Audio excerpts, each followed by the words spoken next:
a low of 8 in Scotland and 19 in London, and rain pushing across most of the UK tomorrow with a high of 22. From Global's newsroom, you're up to date. This is LBC from Global, leading Britain's conversation. The Nigel Farage Show. Mr. Nigel Farage. Thank you, Donald, and good evening, everybody. I will at 6:30 tell you about my ongoing battle with the Home Office over statistics. How many migrants landed in the United Kingdom yesterday? I don't think they're telling the truth. I will explain why. I'll also talk a little bit about Sky News, very much backing up what I was saying exclusively to you yesterday about this process of handover, where the French Navy escort migrant boats over the line into British waters, and our border force picked them up. It's something that previously hadn't been talked about. I think Sky News today have very much validated what I was saying yesterday. But on this day of extraordinary weather, I don't know how many of you were following the 5 p.m. press conference in Downing Street, but Matt Hancock was in the chair and Ben Kentish for LBC was following every word. Ben, can we begin with a few statistics, please? Yes, Nigel, the testing figure having gone up to 177,000 or so yesterday, back down to 128 today, but still the number of cases coming down. It's round about the sort of 350 mark, 326 today, and the deaths. Sorry, that was the number of deaths, Yes. and the new cases is around about the 2,500 figure. So it is all coming down. It was good news from Chris Whitty, and the next step, of course, is to, now that cases have come down, get the track and trace system in place. That's what a lot of the questions focused on. But there's still a bit of a sense of what's the delay, because on the one hand, Professor John Newton, who is in charge of testing, said it's ready to go. Matt Hancock said the app was working. We know they've got 25,000 or so human traces in place. It's still not entirely clear why we're waiting for the start of June for that system to be launched. Matt Hancock seemed to be suggesting that at the moment it's not necessary because we're in lockdown. But there are those who say, if you've got it all in place, let's get it going. Why not start using it? We can iron out any crinks before the lockdown's eased further. And in terms of new infections, we saw some figures earlier this week for London suggesting almost no, community spread of the virus. Is that still the case? We don't, Nigel. We don't know. Those figures are slightly questionable because they only refer to the basically tests that had been processed in the lab yet. So we got a couple of very interesting new figures today at that press conference. The ONS survey, Office for National Statistics survey, suggests that as of last week or so, there were around 137,000 people in the country who had coronavirus, including about 61,000 new infections. So given that, it would be very, very surprising if in London there were no new infections. But the rate has been coming down. And we also know, from what Matt Hancock said at this press conference, that same study it also looks at whether people have previously had the virus. 5% across the UK, it found, had antibodies for coronavirus. But in London, 17%.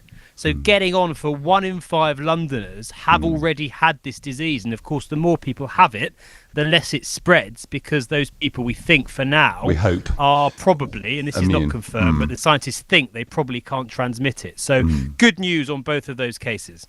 Lovely. Ben, thank you very much indeed. Well, it's been, as I say, an absolutely amazing day, beautiful day. We've got a bank holiday weekend coming up, although it's tough to distinguish these days what a bank holiday really is. Not so nice Saturday with rain, but Sunday nice again, Monday really very nice again. Top temperature today, 27 degrees near Heathrow Airport. I was down this morning in Dover again, and on the way back I stopped at Hythe and I drove along the seafront, and I couldn't get anywhere to park the car because for about a mile and a half along the promenade there, it was rammed. The beach was full of people, blokes stripped to the waist, people going in swimming, which is pretty brave in May, people fishing, picnicking, people walking along the promenade. And I would say that whilst there's still a degree of social distancing, people are far less conscious of it than they were, certainly 2 months ago. And there are reports from parks and beaches and beauty spots elsewhere. And even, I don't know whether you've seen it, going to the shops or going to the petrol station or whatever it is, I think people have almost given up on social distancing. Well, I want to ask you, is that right? Have you now given up on social distancing? 0345 6060 973. And I guess the reasons why people might have done it are, yes, the weather. I also think that perhaps what's gone is the fear that we had before, the sense that infection rates have come down, and maybe we're just bored. We've been doing this for too long and we've had enough. I'm not saying it's right, but I feel that our need to socially distance has actually broken down gradually over the course of the last few weeks. But I want to know what you think. At my local supermarket this morning, I asked the person on the till, why was I the only person in the entire shop wearing a mask? His response, that people were now past caring and think if they haven't caught the virus by now, they never will. On Twitter, people that have been going to beaches and not respecting social distancing are selfish people. Simple as that. Boris made a mistake in easing lockdown. Give them an inch, they'll take a mile. Adam, you may be right on that, but you couldn't keep us locked down forever. I'm not defending, by the way. I'm not defending us, giving up on social distancing. I'll admit myself that whilst I'm still slightly conscious of it, I'm not as fearful as I was 2 months ago. I wonder whether that's the mood in the country. And certainly, as I say, with the bank holiday weekend coming up, this is a real issue and something, I guess, that Boris Johnson and the government will look at carefully as they consider further easing. Let's go to a caller from Dover, almost my new adopted home. Samuel, a new caller. Good evening to you. Hello, how are you, Nigel? I'm well. It was like the Mediterranean on your part of the coast this morning, wasn't it? Yes, so I am from Dover, and the weather is amazing. Yes. Fantastic weather, and we want to go out and enjoy it. Yeah. And as the residents, I feel like we're entitled to our time outside. And yes. And I mean, even the government, Samuel would say. We are now. Yeah. We are. But the question is, if you're by the way, the sea was so clear this morning, I couldn't believe it. But if you're going out enjoying the weather, and there's no reason why you shouldn't, but are you still socially distancing, or are you beginning to give up on it, Samuel? So I am. I take it very seriously, and I'm trying to stay 2 meters at every point. But the number of groups in 3 and 4, I can see, who some of them look like they're not from Dover, and it makes it very busy and very difficult to socially distance. And it just sort of makes me feel scared to go into my own town and enjoy our own beach, our own pier, because so many people are just forming groups and tourists coming down. Yep. And it just makes you feel a bit, why am I doing it when other people get to enjoy? And even if you want to do it, Samuel, I've been in Dover the last 2 days, and I was conscious yesterday walking along the front that even if I wanted to keep 6 feet away from other people, it's quite difficult to do it now, isn't it? I completely agree with you. It's very impossible. So what should people do, sir? I mean, should they basically get a grip and understand that there is still a threat out there? I should say every community in Britain, I believe, has places you can go outside and walk. And I think you should stay where you are, where you live, in your hometown, and also socially distance at all times. So I can't understand why people do you not want visitors to come to Dover this weekend? Until lockdown is over, I would prefer they didn't, because I think safety is the priority over tourism. Okay. I think, obviously, in normal circumstances, we'd love people to come to Dover and boost the economy. But unfortunately, there's far greater things at the moment to worry about. Okay, Samuel, thank you for your call. Well, yeah, as I say, I've been in Dover. I did see it there yesterday. It was very difficult to stay 6 feet away from other people just because they don't appear to really be worrying about this anymore. Could this threaten a further easing of lockdown if the government say we're not responsible to behave like adults? Mike is calling from Canary Wharf. Hello, Mike. Hey there, Nigel. Hi there. Good work down there in Dover. Thank you very much indeed. It's nice to hear your reports. I'm living here in Canary Wharf, and there's a promenade, so you get shoulder to shoulder a little bit with people as you're walking along it. But when they settle down in the parks and everywhere else, they're keeping their distance, and they're with their families and that, and I don't see people mixing it up too much.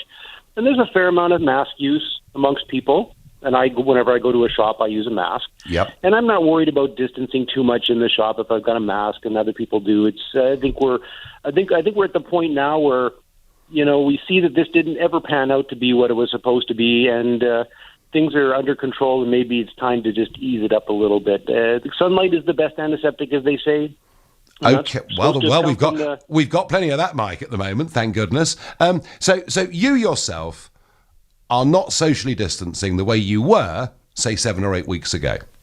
Well, when we didn't know what it was, right? When we were in the beginning, what was this thing? We don't know. Now we're sort of seeing, well, it affects elderly people in care homes and those that have ailments already. And I think people are starting to relax and see that young and healthy people under 50, under 60, under 70, are actually doing quite well. Okay, and survive it quite well. So you think a gradual breaking down of social distancing is fine? I think because the information's coming out now. I think people know. And these guys, they don't know how to undo this thing anymore now. They don't know how to tear it down. They built all this up. You're going to die if you go outside. You're going to get hit by lightning if you set within 6 feet of somebody. And they don't know how to tear it down anymore. Did the government go over the top in frightening us, Mike? Well, I think they went over the top. I think in the beginning it may have been reasonable to say we were considering this might have been a biological weapon. Of course, you've got to lock everybody down and get a handle on this.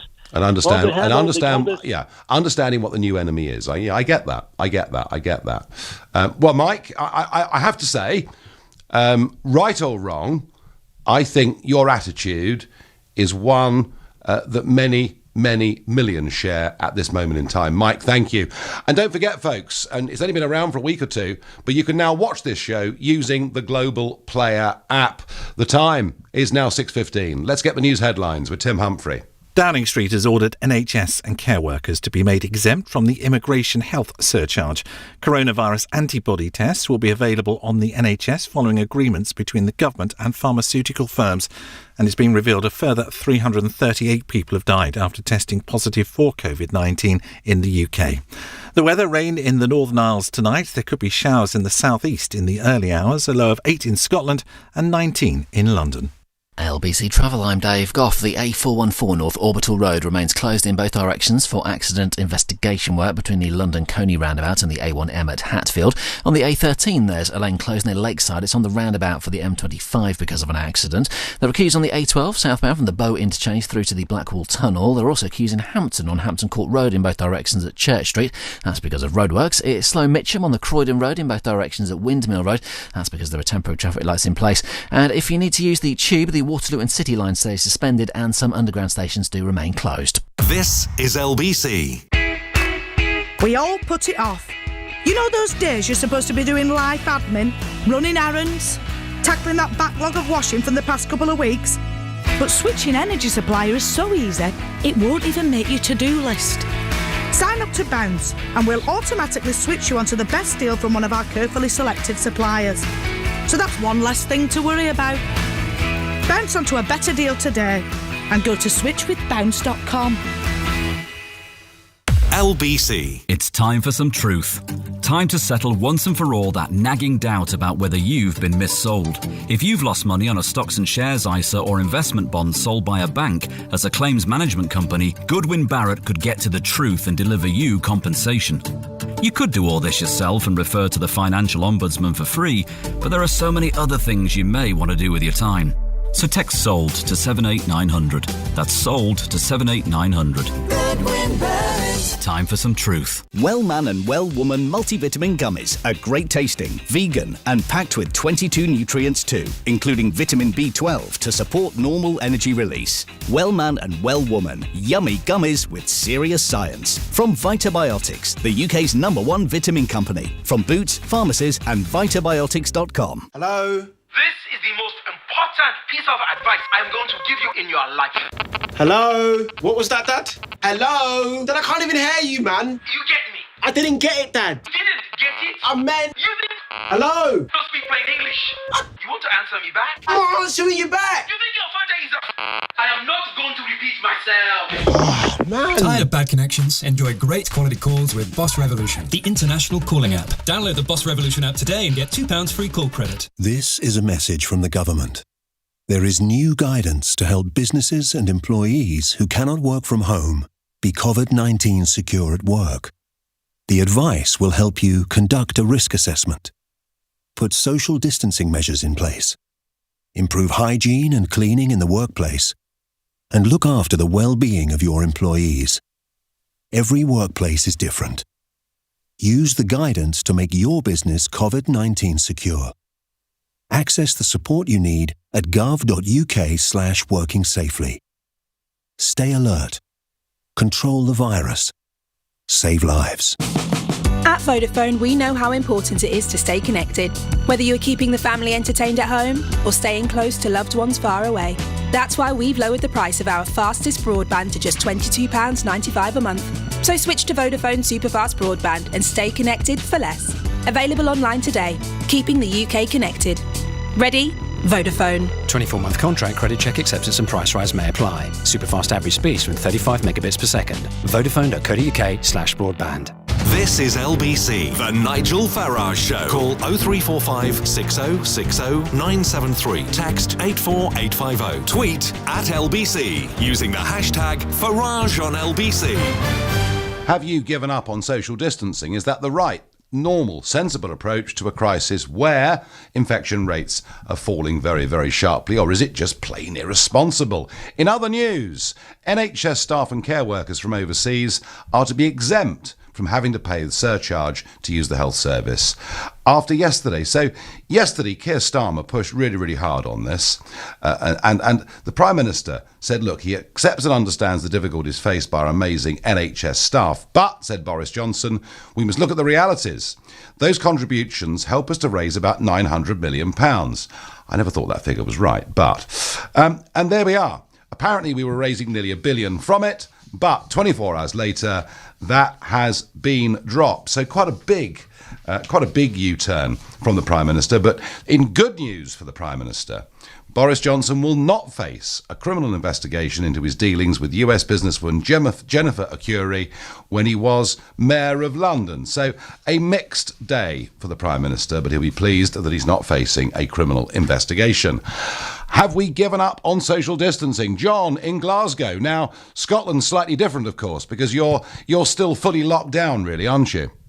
Well, yeah, according to Nicola Sturgeon today with her sermon from the Mount, or from St Andrew's House, otherwise known as the Kremlin, basically, we haven't given up on social distancing. I think we've given up on Nicola Sturgeon and the SNP, because she's not even talking about releasing anything till next weekend or even a week on Monday.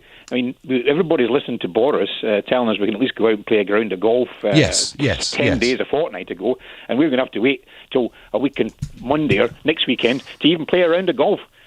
And that's in a country that is almost the same size or as big as England, with 5 million or 5.5 million people, as opposed to 60 million. Yes, I mean, if you want social distancing shouldn't really be an issue. Yeah, if you want to get socially distanced, there are parts of Scotland where it's hard to find another human being. John, why is she doing it? Do you think? Why is she pursuing? I mean, and we've seen similar with Northern Ireland and Wales, but why is she saying, in direct contradiction to Boris Johnson, that you must stay locked down? Why is she doing it? Well, there is an element, I think, I don't deny that she thinks she's doing the right thing, but there is also, to some extent, an element of grandstanding in that obviously the SNP administration always want to be slightly different, and it goes all the way back to the beginning when that's what devolution Boris is, isn't Johnson's it? government said building sites could continue, and she said no, out in the fresh air, right back in March, buildings stop everywhere unless you're building a hospital. So we're now at the situation where she's risking the humiliation, and I was out doing my weekly shop yesterday, and it was very noticeable already, the number of cars and people out and about. She risks the humiliation of being ignored completely. Right, so John, people are behaving differently in Glasgow, yeah? Absolutely. Yeah, interesting. Very, very interesting indeed. Thank you, John. And yeah, even before Boris Johnson started to ease the lockdown, we had begun to ease ourselves, and if Boris had stayed with the rigid policy, he may well have been ridiculed for it. Very, very interesting phone call. Let's go to Scunthorpe and speak to Winnie, who's a new caller. Good evening, Winnie. Hi, Nigel. Thank you very much for having me on your show, not you on my show. Well, that doesn't. Well, who knows? By the time you finished, you may well take over from me, Winnie. You could be a great radio star of the future. So tell me, what's happening in Scunthorpe? Scunthorpe, I've noticed there is an increase, but I have to tell you, I am absolutely absolutely spitting nails. I was in the middle of cooking my dinner and I just could not do anything but phone up. I can't believe that guy you had on before the previous one turning around and saying that, you know, it's all just a farce and they've overdone it. I've been in lockdown for 9 weeks shielding my husband. I'm lucky enough I'm still working and I can work from home. Good. But I go out at 6 o'clock in the morning to get a walk because I can't go out any other time. I haven't been shopping, and for a woman, maybe that's sex, that is a nightmare for me. I haven't been able to go to the shops, to do anything. You know, I've just been shielding my partner. And then you get people who I perceive personally to be absolute flipping idiots turning around and saying, oh, it's all right. They were just trying to, you know, make it like it's all... But he's just, not oh, on it's it. But nothing. Winnie, he's not on his own, and he was speaking for a large number of people who take the view now, particularly, that, look, the infection rate is now very, very low. It's time to resume some sense of normality. Listen, I work in the construction industry, so I understand that normality has to return, that we have to keep the economy going. Our guys are out on sites working, and the last thing they need is for people to be going out on the streets and possibly spreading the germs to them as they are trying to get to and from work. I know the National Health Service do a great job, all the carers and everyone else, but there are a load of other people out there trying to get to work every day to keep this economy going, to keep this country going, so that we don't go into such a bad recession and we all end up losing our jobs. You know? So Winnie, would you not like to see people coming and visiting the Humber this weekend? No. Stay home. Stay safe. Save everybody. Oh, you sound like you've got the government. You've got the government messaging. Yeah, have you got it written up on the kitchen wall or something? I don't. I say, you know, my grandchild. One of my grandchildren. She's an absolute gem. Will not come and visit us. If she comes, she'll stand in the garden 2 metres away, and she'll have a Pepsi down the other end of the garden while we sit and try and talk to her. You don't sound Won't possibly old enough to be a grandmother, Winnie, but I believe Well, you. thank you. Okay, look, give us. So, tell us. Do you think then that we should be sensible and maintain proper social distancing for some time to come? We've got to maintain it, but we've also got to open things. I understand that. You know, I was listening today on LBC about them pubs and things talking about opening up and having, you know, good social distancing. You know, I miss going to the pub. I'm the first one in the queue when the pub opens. I want to be there, but I want to do it safely. You know, I don't want to put myself and other people at risk. I'm part of the older generation, you know, and I understand that it's me that's going to be affected more. And I think that's part of the issue. When people don't have it impact their lives, they're kind of, to me, in moo-moo land. So, Winnie, we should all be a bit more responsible, should we? Listen, what's responsible? It's like common sense. What does that mean to every person? It's an individual Well, you see, to you, common sense means maintaining this 6 feet 2 metre distance. Whereas to the previous caller, it's hey, you know what? There is not so much to worry about. So, you know, common sense depends. That's why Boris is wrong. He's wrong. You can't tell people common sense. People at this time need to be told what you need to do. This is what you need to do. You know, you need to stay indoors. You need to go out. Even my husband, I have to admit, he's older than me, turned around and said, oh, we can go out now. I said, no, you can't. Gosh. He's got it tough. He's got it tough, Winnie, I can tell. Listen, thank you very much indeed for calling in. And, you know, Winnie, very worried about it, clearly. And you could hear that. Despite the humour, you could hear that. Karen in Nottingham is a new caller. Karen, good evening. Good evening. So, do you think people have given up on social distancing? I think people are making their own decisions based on what they have to do in their lives. If you go to the supermarket, you can't not social distance. People are going back to work now. They need to feed the families and they have to make those decisions. We can't sit at home waiting all day long when the government decides. No, I agree it's with 99.9% not going to affect the population. They know who it affects, the elderly, vulnerable underlying health conditions. They downgraded it to low risk in March, and then we had the lockdown. So overall, there's not a massive risk to the general everyday working class people, and I think people know that now with all the research. Well, There's Karen, so much stuff on the internet. Well, Karen, there are a lot of younger people have been very seriously ill, and some have died. Yeah, and every day some people die, Nigel. A lot of people, 34,000. And the majority of those, and they've given the statistics earlier on, they gave those statistics that the age range of those people were. Mm-hmm. and they were mainly elderly and vulnerable.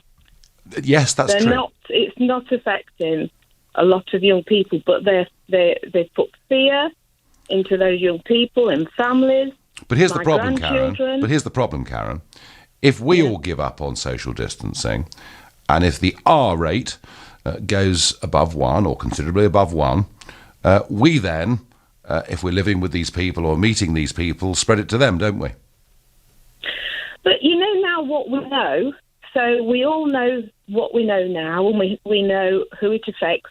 And in Italy, they've worked out it's 12% of the population, or the 12% of the COVID deaths that have actually been related to COVID. So I suspect when they get the figures for these, there's 34,000 or 36,000 at the minute, those figures won't represent that at all. There'll probably be a tiny percentage of that. Now, knowing what we know this winter, or when we start thinking that this may happen again, then they need to look at what they're putting in place to protect and support that percentage of population that may be at risk, not lock the biggest percentage of the population down and sink the economy. Okay. Karen, argued with very great clarity. Thank you very much indeed for your call. And, you know, Karen representing that view that actually the truth is it is the vulnerable, it is the ill, it is the grossly overweight, it is those with diabetes, it's those with risk that have to stay careful, but the vast majority of people actually don't. I still think they need to be responsible, but I do think there is a big change. In a minute, I will tell you about my ongoing battle with the Home Office, and I will pay credit to Sky News and one of their reporters today for what they did in the English Channel following my visit there yesterday. But it is now 6:30, and that means it's the news with Tim Humphrey. Downing Street has asked that health and care workers be exempted from the NHS surcharge paid by migrants. The £400 a year fee is due to rise to £624. A deal has been agreed to supply 10 million COVID-19 antibody tests on the NHS. The government says they will be available to health service and care workers first and will show if someone's had the virus and therefore might have some immunity. Dozens of KFC, Burger King and Starbucks outlets will reopen at motorway service areas over the next couple of weeks. Welcome Break says 40 of their units will start operations again across its 26 UK sites. And the weather, rain in the Northern Isles tonight, and there could be showers in the southeast in the early hours, a low of 8 in Scotland, but 19 in London.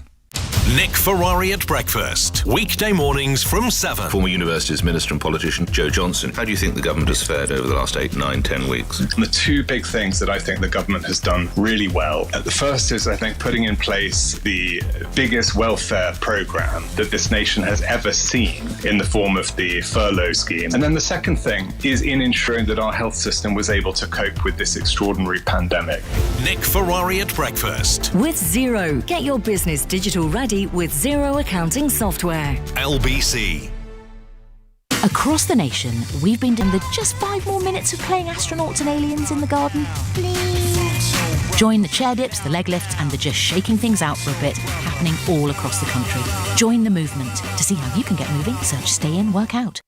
At NatWest, we're putting our money where your business is. We've set aside £5 billion of working capital funding for our customers and have already lent over $3 billion to businesses like yours. So if you bank with NatWest and COVID-19 has affected your business, remember, every one of us is here to support you. Search NatWest Business Coronavirus. Figures for RBS Group. Security may be required. Over 18s only, subject to status, business use only. At Vodafone, we know how important it is to stay connected, whether you're keeping the family entertained at home or staying close to loved ones far away. That's why we've lowered the price of our fastest broadband to just £22.95 a month. So switch to Vodafone Superfast Broadband and stay connected for less. Available online today, keeping the UK connected. Ready? Vodafone. 24-month contract, credit check, acceptance and price rise may apply. Superfast average speeds from 35 megabits per second. Vodafone.co.uk/broadband. Working with government and National Rail, TfL has a plan to help London reopen carefully, safely and sustainably. We're in this together and you have a vital part to play. Continue working from home if you can. Avoid public transport to allow those that must use it to do so safely. Walk or cycle to work if you can. We're adding cycleways and widening pavements to help. If you must travel, travel off-peak, especially in the mornings. For those who must use public transport, it is now very different. Follow national social distancing measures of 2 metres wherever possible. Wear a face covering over your nose and mouth and wash your hands before and after travel. Our services are regularly cleaned with hospital-grade antiviral disinfectant for everyone's safety, and we're providing hand sanitizer across the public transport network to help reduce the spread of the virus.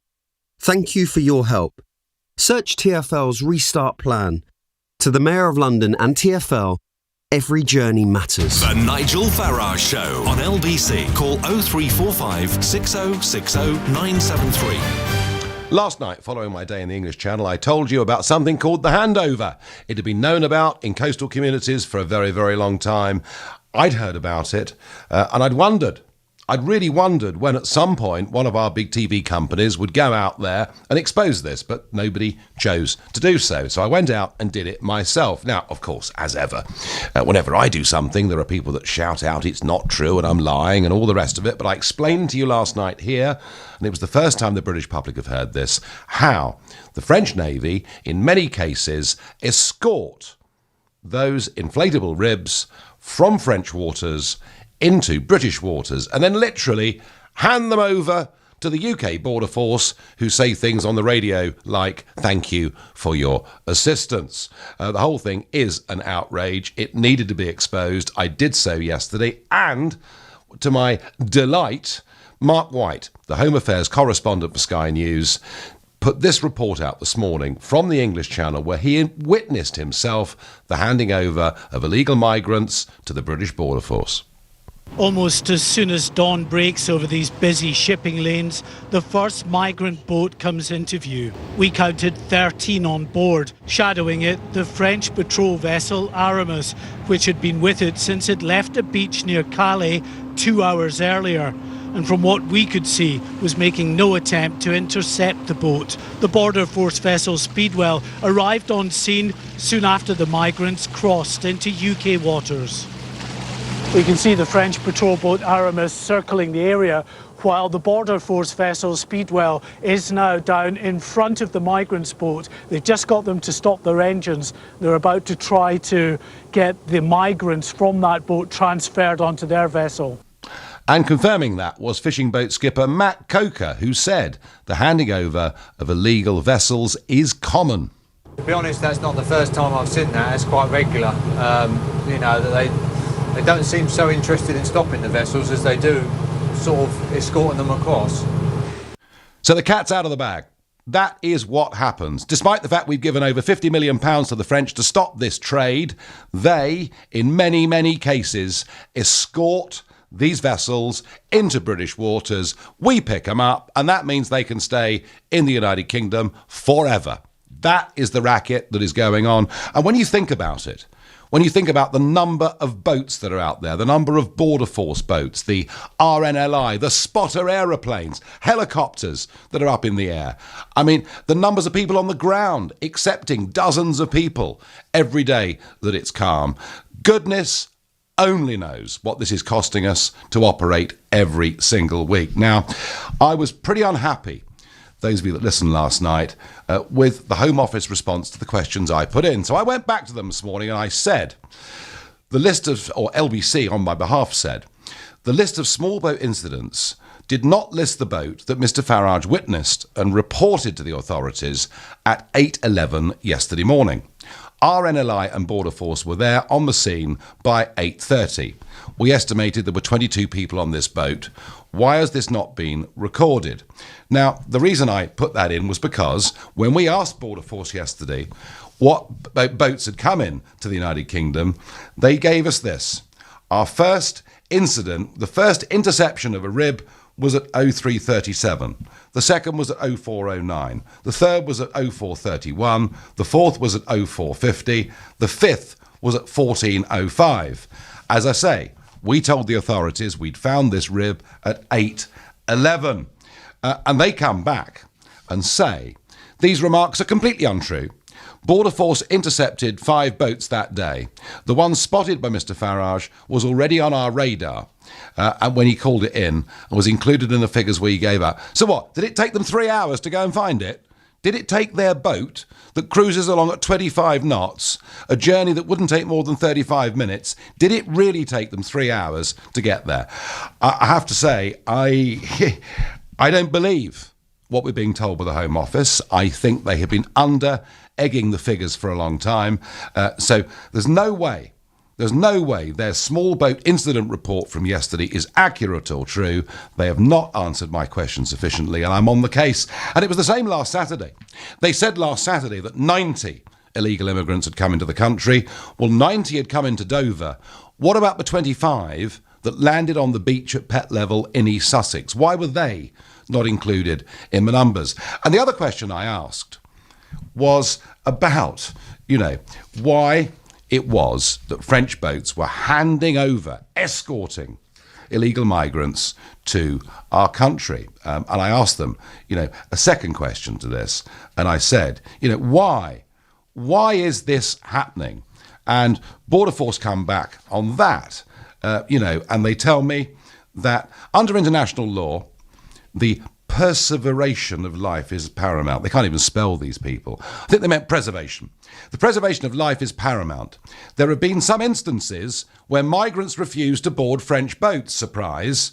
The boat will remain with the migrants to ensure their safety. So the French Navy, let's just get this right, the French Navy are incapable of picking up a rib with 10 or 20 people in it who are illegally trying to leave France's shores for the United Kingdom, and the French Navy can't apprehend them and turn them round because the migrants don't want it and might cut up a bit rough. God, I hope there's not another war. The French Navy would give in before a shot gets fired in case someone gets hurt. I will not leave this issue alone. I'm going to keep pressing it. I'm going to keep going for the truth. I'm thrilled that Sky News have done this. Who knows? Maybe even the BBC might report it on their news one day at some point this year. But don't hold your breath. OK, back to social distancing. Have we all given up on social distancing? Liam in Streatham, new to the show. Liam, you've got great parks and public spaces in Streatham. I bet they were pretty busy today. Yeah, good evening, Nigel. Good evening. I actually met you at the reunion last summer.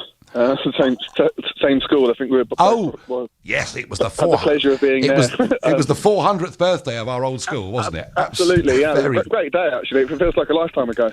I can just about remember it. It was a very long evening, but anyway. So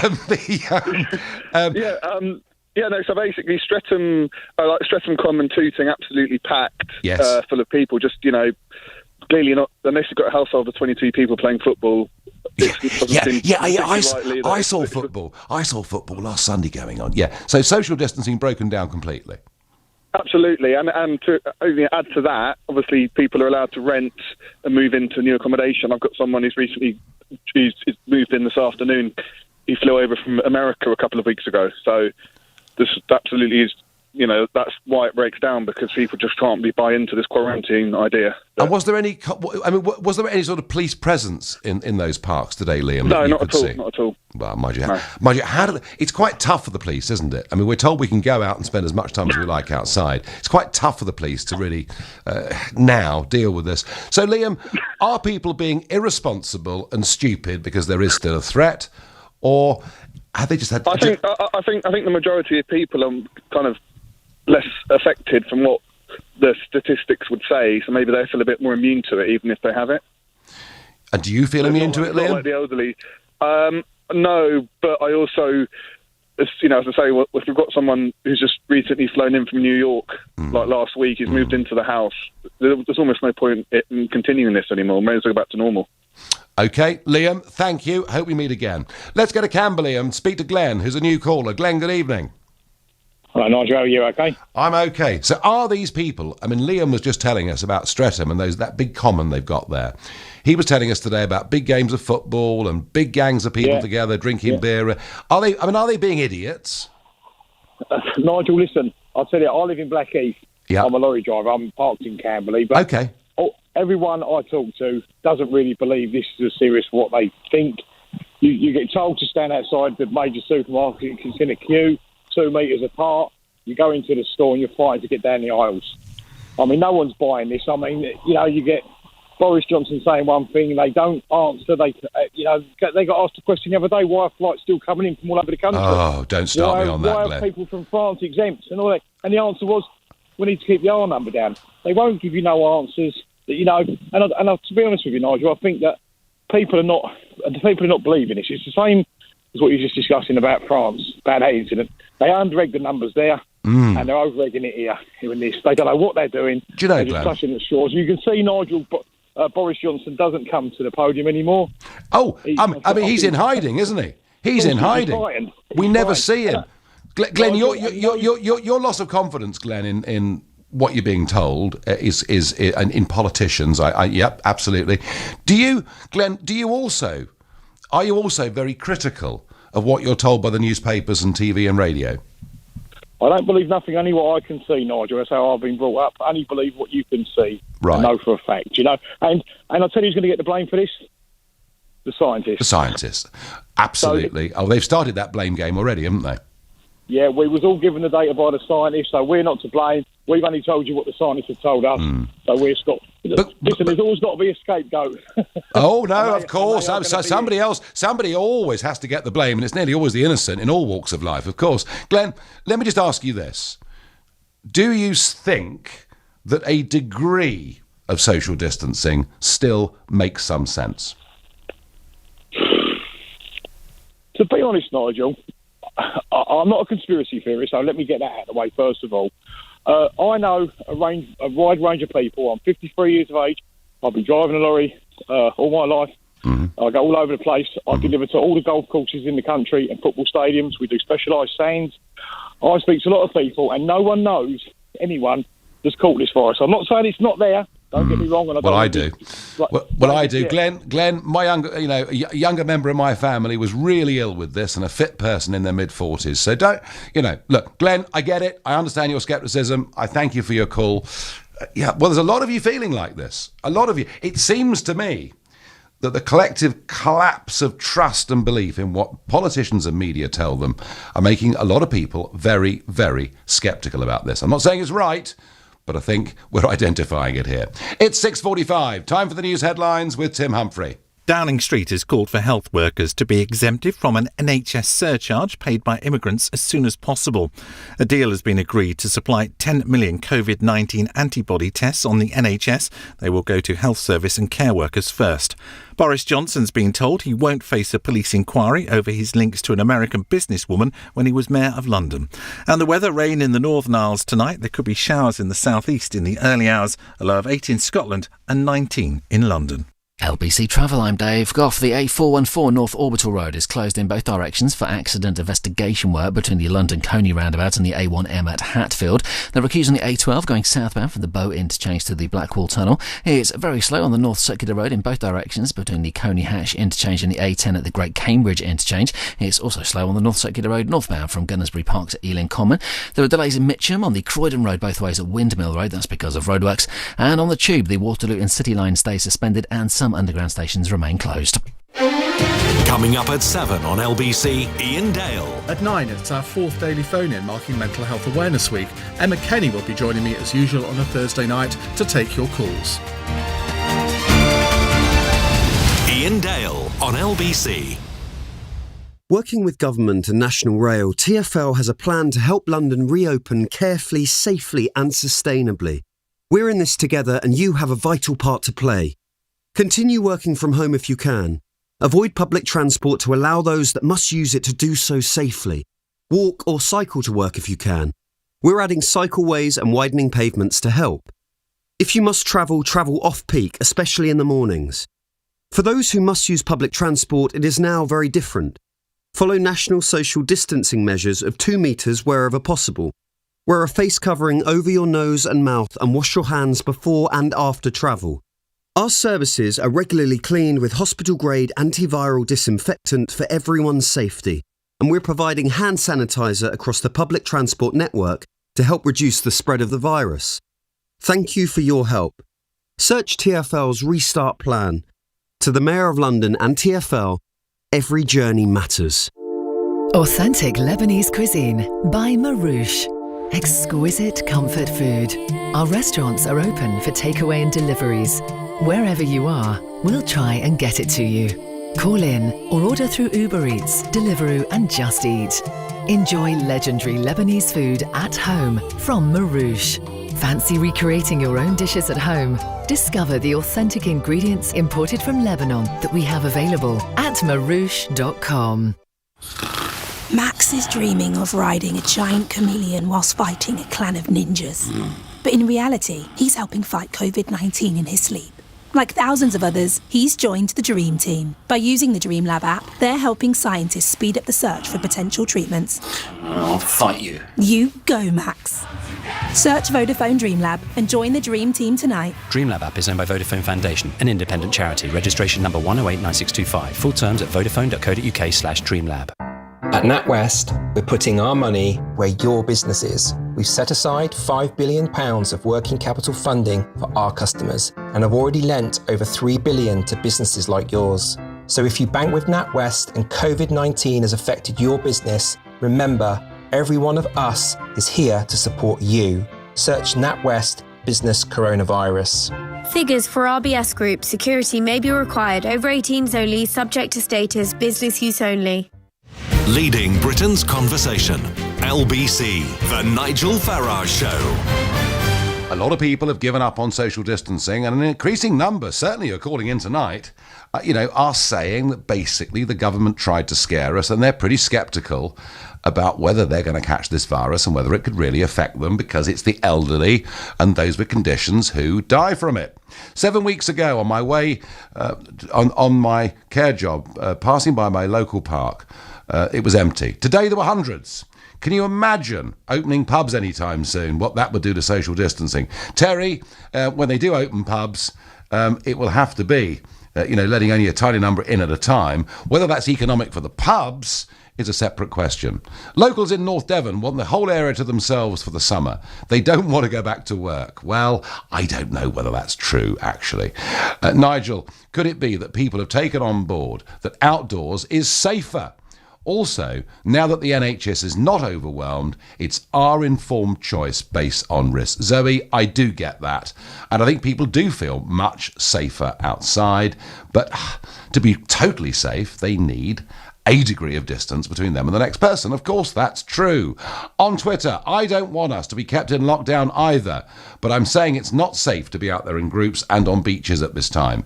People must wake up and smell the coffee. Look, it's perfectly safe for us to be on beaches if we are separated from each other. I mean, goodness me, people want to go out and play golf, want to go out and go fishing, want to go out and walk the dog on the beach. It's perfectly safe, folks.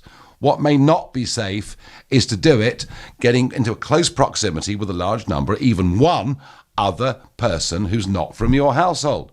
That surely is common sense. It seems to me a lot of people have given up on social distancing. On my daily walks, I see many large groups of teenagers gathering, drinking, not social distancing. It makes my blood boil, says Oliver. Oliver, always difficult to get teenagers to obey any laws, any rules at all. Let's go to Hillingdon and speak to Leslie, who's a new caller. Leslie, how do you feel on this one? Hello, Nigel. Hi there. Right, okay, I live in West London. I work in a major airport. Yes. Around here, social distancing is right on. Everyone's doing it. Are they? Most people are wearing masks, because we work and breathe. We go to work, we come home. Everyone's doing it. The people you see who do not wear masks, who sort of don't realise where they're walking and everything else, everyone's stepping away from them. And these people are like, oh, okay. They're not realising what they're doing. But you find most people are wearing masks of some sort, whether it be a bandana or a scarf, anything like that. Travelling on the buses to and from work, everyone is wearing a mask. They're sitting away from each other. It's really, really working round here. Leslie, I'm fascinated by that because I was in Dover today and Hythe today. I didn't see a single person wearing a mask. But then they were outside. I mean, if they were outside, they weren't in supermarkets or visiting the local chemist, I guess. I mean, people in Hillingdon wouldn't wear a mask going to the park, would they? You'll find people sitting in cars wearing a mask, and they're the only person in the car. You will find that, like at the airport where I work in West London,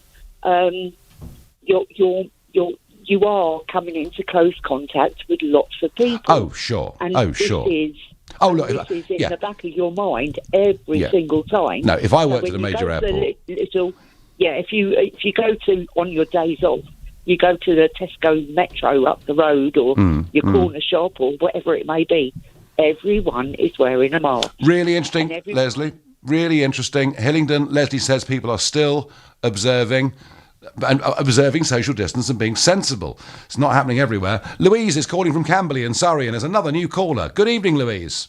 Hi, how are you? I am very well, thank you. So Leslie in Hillingdon says that people there are obeying the rules, but I'm seeing quite a big change around the country. What are you seeing, Louise?